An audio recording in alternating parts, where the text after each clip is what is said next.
ለባሌ ቆንጆ ዶሮ ወጥ ልሰራለት። ዶሮ ወጥ መስራት በጣም ቀላል ነው። እንደዛ ብላችሁ ደስ ይለኝ ነበር። እኔ ስሰራ የሚከብደኝም ፓርት ደግሞ አሳያችኋለሁ። በዛውም ደግሞ እናንተ የዶሮ ብልቶችን ኮሜንት ላይ እንዳለ 12ቱንም ጻፉልኝ። ከባዱ ፓርት ጋር ደርሻለሁ። መገንጠል አይከብደኝም። እኔ እንደዚህ መላክ ማጠብ እሱ ነው የሚከብደኝ።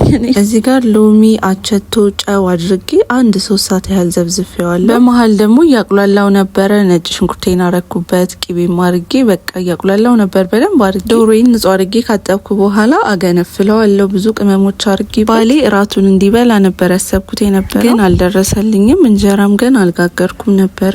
ሚስቶች ሆይ እናንተም እንደዚሁ ለባሎቻችሁ ተገዙ። አንዳንድ ለቃሉ የማይታዘዙ ቢኖሩ ያለ ቃል የሚስቶቻቸውን አኗኗር አይተው ይመለሳሉ። ታዲያ ውበታችሁ በውጫዊ ነገሮች በመሽሞንሞን ሹሩባ በመሰራት ወርቅ በማጌጥ አይሁን። ነገር ግን ውበታችሁ በእግዚአብሔር ፊት ዋጋ እጅግ የከበረ ገርና ጭምት መንፈስ ያለበት ምንጊዜም የማይጠፋ የውስጥ ሰውነት ውበት ይሁን እና ለባል መገዛት ውበት ነው። የእግዚአብሔር ቃል ያስተማረኝን ያካፈልኳችሁ። ወዳችኋለሁ ባይ